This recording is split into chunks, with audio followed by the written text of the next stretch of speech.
You know, the team that won the Super Bowl in professional football this year is a team that does not have an owner. It is a team that is collectively owned by 112,000 people. People who are fans of the team and who own it together. The team is a nonprofit. That team, of course, is from Wisconsin, from Green Bay, Wisconsin. It is hard to imagine them being from anywhere else. This is what Wisconsin looks like, right? This right here is the town of Union, Wisconsin.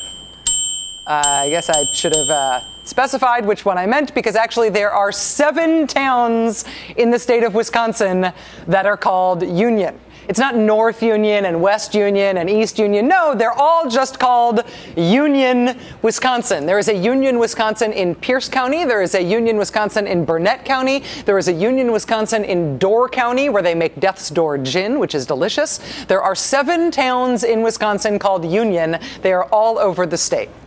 You know the whole concept of unemployment insurance? That while you're employed, you essentially pay a small part of your paycheck as kind of an insurance premium for unemployment insurance. Then if you get laid off, that system pays you unemployment benefits. You know where we got that system from? Wisconsin. Wisconsin enacted the nation's first unemployment compensation law in 1932. You know the whole workers' comp idea, workers' compensation? You know where we got that from? Wisconsin. In 1911, Wisconsin passed the nation's first statewide workers' compensation law. It eventually made it so employers had to provide payment, compensation to their employees if the employee got hurt on the job. It made it so that employers would provide compensation for any loss of life or limb that occurred on the job. Doesn't seem like that crazy an idea. You get killed on the job or you lose an arm on the job, you or your family get compensation for that. Everything that we think of now as workers' compensation, thank you, Wisconsin. When most of us think about Wisconsin now, we think about the Packers, Cheeseheads, Cheese Curds, Laverne and Shirley, Happy Days, the Fonz. Oh God, how I love the Fonz. Hello, Mr. Winkler. That's what we think about when we think about Wisconsin, right?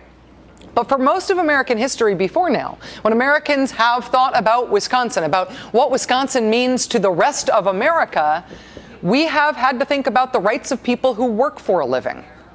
You know how today is Friday? Oh, how I love Friday. Friday. Today was a particularly beautiful Friday here in New York City. But even the worst day in the world is a good day if it is a Friday. And why is that? Because after Friday is the weekend. And for most people working most kind of jobs in America, weekends are days off. The whole concept of the weekend, again, thank you, Wisconsin.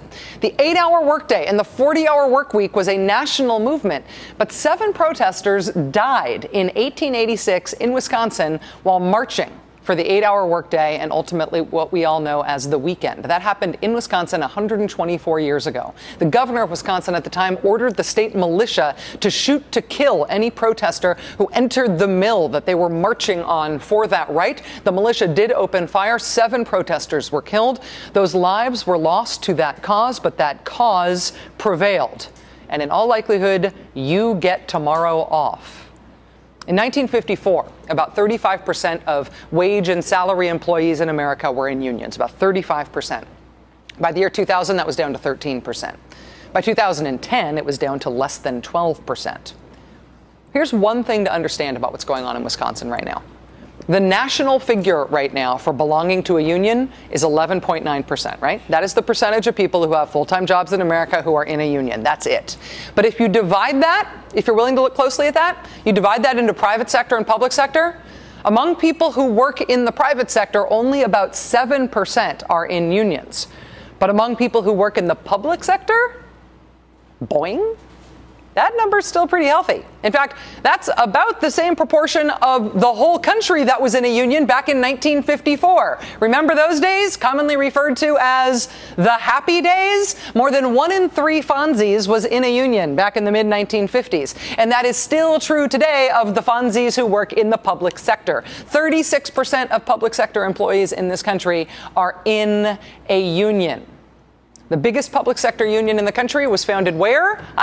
Wisconsin. The American Federation of State, County, and Municipal Employees was founded in Madison, Wisconsin, and less than a generation later, Wisconsin became one of the first states in the nation to establish collective bargaining rights for public sector employees in a union. This is where this stuff comes comes from.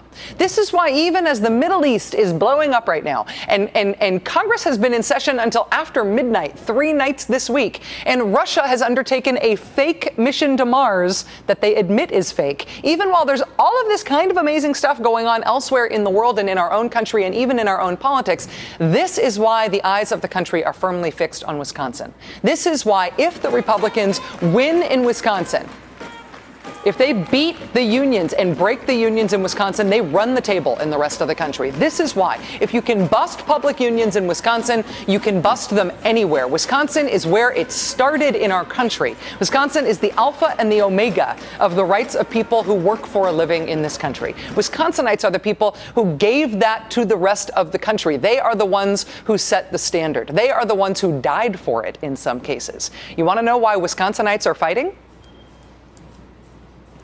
As we discussed on last night's show, the Republican Party has every reason in the world to try to break up unions right now. The Republican Party has corporate America on their side. And of course, corporate America has always wanted to break up unions. That's why it was so hard to get those rights in the first place. All of those traditional incentives in terms of business versus labor, those still apply. But the corporate split in American politics right now, makes the incentives here so direct for the Republican Party. We talked about this last night on the show, and from the reaction we got last night and today, we seem to have touched a nerve here. This is what big money in American politics looks like. In 2008, the groups that spent the most money on the elections were the Chamber of Commerce, Freedom's Watch, and the NRA, all on the right, and on the left, 2 unions. The Service Employees International Union, which you may have heard described on Fox News as, the root of all evil in the world, and the Wisconsin-founded Public Sector Union that we talked about earlier, AFSCME. The only top 5 big spenders for Democrats in 2008, the only top 5 big spenders for Democrats were unions. And then look at what happened in the next election. Look at what happened in 2010. Look what happened after the Supreme Court's Citizen United ruling. The big money on the right skyrocketed. Of the top 10 outside spending groups in last year's elections, 7 of them were right-wing groups. Groups like the Chamber of Commerce and Karl Rove's organizations, which are mostly funded by billionaires. Conservative groups like the American Future Fund. The only non-conservative groups that cracked the top 10 in the last election were the Public Employees Union and the SEIU and the Teachers Union. That's it. In terms of large-scale money spent in elections, unions are the only competition that Republicans have. They are the only institution of any side on the liberal side of the equation. Corporate America, essentially all of corporate America, is on the Republican side. The only institutions of any size with any heft at all on the liberal side are the unions. After the Citizens United ruling came out, this ruling that allows corporations to spend endlessly on elections, the defensive explanation given by many on the right about why that ruling wasn't just stacking every election in the Republicans' favor, their defensive explanation for that was, hey, unions can spend endlessly too. That's why it was supposedly a fair ruling for both sides. But okay, if you crush the unions, let's say you get those public sector unions down from 30-something% of employees down to like 7% where they are for the private sector. Let's say you do that. Then the only remaining institutions spending endlessly on elections will be corporations. The only institutions that will benefit from Citizens United to be able to spend endlessly on elections, who can spend endlessly, will be corporations. Corporations who donate their money disproportionately to right-wing groups and spend on Republican candidates. The Chamber of Commerce's donations in the last election cycle were 93% Republican. 93%. And nobody spent more than they did. In terms of substantial, game-changing money players in politics, unions are it. They are the only big players on the liberal side. They are the only fish of any real size on the liberal side. And so they must be destroyed. The Republican Party right now has the most direct incentive you can possibly imagine to use public policy to destroy unions. 36% of public employees are unionized. Oh no, that cannot stand. Rid of the public employee unions altogether. Just get rid of them. Personally? I cannot say that Scott Walker would. Personally, I would, yes. You'd like to get rid of the unions. So you don't believe in collective bargaining for public employees, period. No, I don't think public employees need collective bargaining. That's correct. That's correct. Absolutely. Public employees should not be in unions, says the Republican state senator from Wisconsin. Democrats do not tend to think like this. But Republicans, influenced by the conservative movement, they are pretty good at taking the long view about using public policy for partisan purposes. This is one thing they actually do really like government for, using public policy to dismantle the institutions that make it possible for Democrats to win elections. So what's happening right now in Wisconsin with this effort to dismantle, get rid of public sector unions, that's going to happen in Ohio, it's going to happen in New Jersey, it's going to happen in Indiana, it's going to happen all over the country, wherever there are Republican governors. It's to make public sector unions go away. In terms of high-level money, which is not a romantic idea, but it does decide who wins elections by and large. In terms of high-level money, unions are the only competition Republicans have, so they are under assault by public policy. They are under assault by Republican governors. It is the same reasoning that explains why Republicans in states all over the country this year, like they have for many years, are also trying to make it harder to register to vote. Is there a voter fraud epidemic in this country? No, there's almost no serious evidence of voter fraud anywhere in the country. But if you make it harder to register to vote, then you make it harder to register new voters. And that is something the Democratic Party has long relied on for its electoral strength. First-time voters, young voters, immigrant citizen voters, those people tend to vote Democratic. And so the process to get them signed up must be stopped.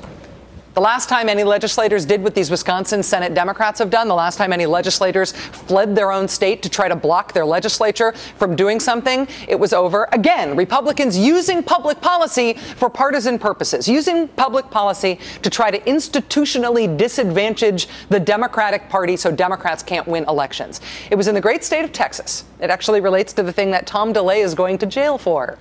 Tom DeLay took corporate money. He laundered it through the National Republican Party in order to engineer a restructuring of the Texas congressional delegation so that 4 fewer Democrats and 4 more Republicans would go to the U.S. Congress from Texas to stop the legislature from doing that.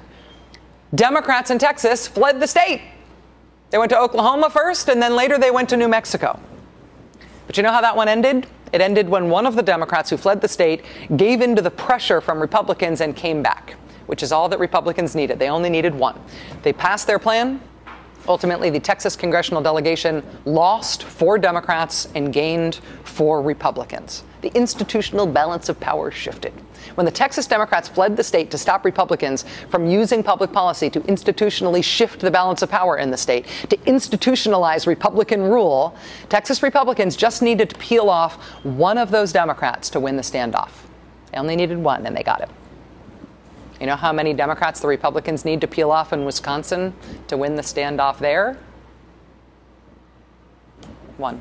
All 14 Democratic state senators have left Wisconsin to deny Republicans the quorum they need to vote on that union stripping bill. They only need 1 to get a quorum. If Republicans get just 1 of them to come back, it is over.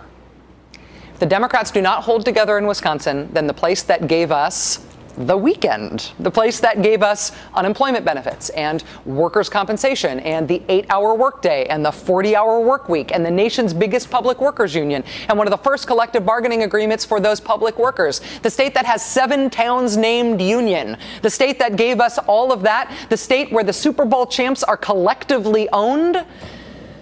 It's going to be the start of the end of all of those rights for workers that Wisconsin earned for the country. And it's going to be the start of the end of the Democratic Party's electoral chances in not just the next election, but every election for the rest of our lifetimes. It is all hinging on the Wisconsin 14, these 14 Democrats who, for the moment, have stopped this radical anti-union bill. One of those Democrats joins us from somewhere outside Wisconsin next.